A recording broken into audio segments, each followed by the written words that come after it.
కూడా సెన్స్ ఉంది, cinema sense ఉంది. ఏదన్నారు మీరు? సారీ, లేవు సినిమా లేవు.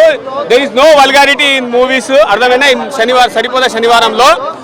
సో నాకు తెలిసి పిల్ల పితక ముస్లిం ముతక అందరు చూడొచ్చు cinema. There is no problem. హైలైటా? సో ధైర్యం రావాలి అని అంటే మినిమం ఒక సినిమా 2 గంటల 50 నిమిషాలు తీయాలనేటువంటి హైలైట్. ఒక మనిషిలో ధైర్యం రావాలి, ఒక ఊర్లో ధైర్యం రావాలి అని అంటే సినిమా 2 గంటల 50 నిమిషాలు తీయాలి. That is the highlight point. That's it, అంతే. ఎవరు?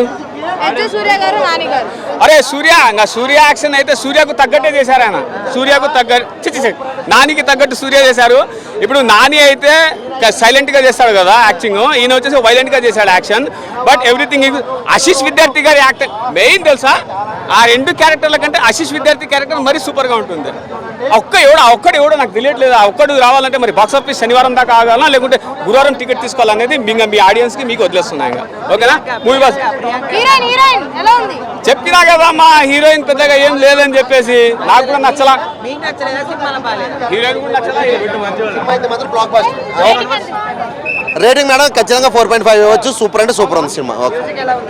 మ్యూజిక్ మాత్రం అసలు నిజంగా జే సూర్య గారు వస్తున్నప్పుడు ఉంది బ్యాక్గ్రౌండ్ మ్యూజిక్.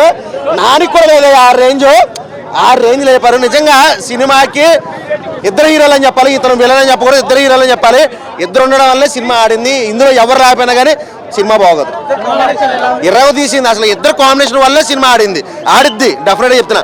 ఇద్దరులో ఎవరు లేకపోయినా కానీ సినిమా మనం అనుకున్న రేంజ్లో ఉండదు. ఇద్దరు క్యారెక్టర్లు ఖచ్చితంగా విలన్ క్యారెక్టర్ అనకూడదు, కానీ కొన్ని సార్లు చూస్తుంటే ఈయన హీరో అనిపించింది. ఆ రేంజ్లో ఉంది. చాలా అంటే చాలా బాగుంది. హైలైట్స్ ఇద్దరే, నాని సూర్య గారు ఇద్దరే. అసలు డైలాగులు కానీ సూర్య గారి డైలాగులు ఉంటాయి, కొన్ని డైలాగులు పిచ్చి పీక్స్ నవ్వు కొట్టరు. జనాలు అయితే మాత్రం కేకలేసారు, అరుపులు. ఫస్ట్ హాఫ్ అంతా స్టోరీ ఎక్స్ప్లెయిన్ చేస్తారు, అంటే క్యారెక్టరైజేషన్ డిసైడ్ చేస్తారు. ఇది ఈ క్యారెక్టర్ ఇలా ఉంటుందని. సెకండ్ హాఫ్ నుంచి వీరంగా అంతే. ఇంకా సో ఫస్ట్ హాఫ్ కొంచెం ఒక 10 మినిట్స్ 15 మినిట్స్ కొంచెం ల్యాగ్ అయింది అనుకుంటారు, కానీ అది లేకపోతే సినిమాలో సబ్జెక్ట్ తెలియదు, అది ఉండాలి. సో ఇందులో కట్ చేయడానికి ఏం లేదు. 3 అవర్స్ కూడా ఖచ్చితంగా ప్రతి ఒక్క ఆడియన్స్ కూడా అలా కూర్చుని సినిమా చూస్తాడు. ఆ రేంజ్లో ఉంది. ఖచ్చితంగా సూపర్ అంటే సూపర్ బంపర్ హిట్ ఇచ్చాడు. యాక్టింగ్ గురించి, డైరెక్షన్, యాక్టింగ్ అన్ని ఎలా మేనేజ్ చేస్తున్నారో తెలియదు, కానీ ఆల్ చాలా బాగుంది.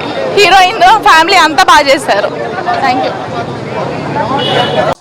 ఒక 10 మినిట్స్ తర్వాత నుంచి లాస్ట్ హాఫ్ వరకు మొత్తం హీరోదే ఉంటుంది రోల్ మొత్తం. ఒక 10 మినిట్స్ సూర్య గారి క్యారెక్టరైజేషన్ ఎక్కువ చూపిస్తారు. తర్వాత మొత్తం లెవెల్ నాని యాక్టింగ్ వేరే ర్యాంప్ అనిపించింది భయ. స్క్రిప్ట్ కూడా వేరే లెవెల్ ఉంది. సినిమా మాత్రం ఉత్త ర్యాంప్ అని చెప్పుకోవచ్చు భయ. బ్యాక్గ్రౌండ్ స్కోర్ కానీ, ఎలివేషన్స్ కానీ, సాంగ్స్ కానీ ప్రతిదీ భయ. లాస్ట్ మూవీకి వెళ్ళి అంటే స్టోరీ బై స్క్రిప్ట్ పరంగా సినిమా మాత్రం పిక్స్లో ఉంది భయ. స్టోరీలో అంటే మామూలుగా ఒక మనిషి సపోర్ట్ ఉండడం వల్ల ఎంత స్ట్రగుల్ అయినా ఫేస్ చేయగలిగాడు, అవతలని భయపెట్టగలడని ఒక అదే ఓవరాల్గా రేటింగ్ 4.5 భయ.